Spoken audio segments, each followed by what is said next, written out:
ഇവിടുന്ന് പോകുമ്പോൾ എന്തും കൊണ്ടുപോകും, എന്തും കൊണ്ടുപോകും.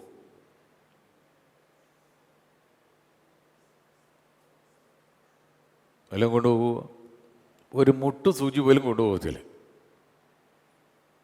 അല്ലേ? പക്ഷെ ജീവിച്ചിരുന്നപ്പോൾ അടിവെച്ചത് എന്തിനായിരുന്നു? ഈ മുട്ടു സൂചിക്ക് വേണ്ടിയായിരുന്നു.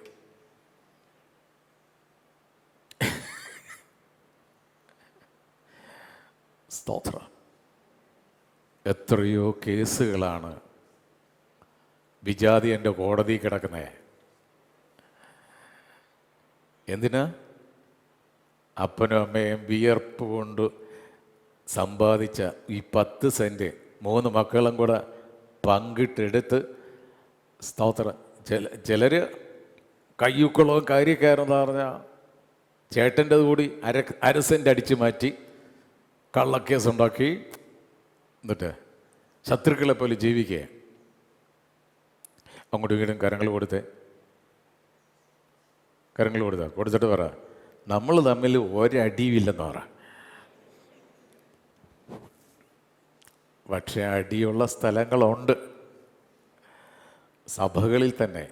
മറ്റത് കുടുംബത്തിലെ കാര്യം, സഭയുടെ തടിയില്ലേ ഉണ്ട്. ഉപവാസത്തിന് വല്ല കുറവുണ്ടോ? അടിച്ചിങ്ങോട്ട് മാറിയിരുന്ന് 7 ദിവസത്തെ ഉപവാസമാണ്. എന്തിനാ ഉപവസിക്കുന്നത്? ദൈവത്തിൻ്റെ ശബ്ദം ക്ലിയറായിട്ട്. അങ്ങനെ ദൈവത്തിൻ്റെ ശബ്ദം കേട്ടാൽ നീ അടിക്ക് പോകുമോ ഇടിക്ക് പോകുമോ? എങ്ങനെ നിന്റെ സഹോദരനെയോ സഹോദരിയെ വേദനിപ്പിക്കാൻ പറ്റും? സ്തോത്രം. അപ്പോൾ കർത്താവിന് വേണ്ടത് ഈ തടിയും മണ്ണും പൊക്കമൊന്നുമല്ല. ഇതിൻ്റെ അകത്തൊരു സാധനം ഇരിപ്പുണ്ട്. എന്താ പറ? ഹൃദയം. ആ ഹൃദയ ഒരുക്കത്തോട് ഇരുന്നാൽ മാത്രമേ ദൈവത്തിൻ്റെ ശബ്ദം കേൾക്കാൻ കഴിയുള്ളൂ.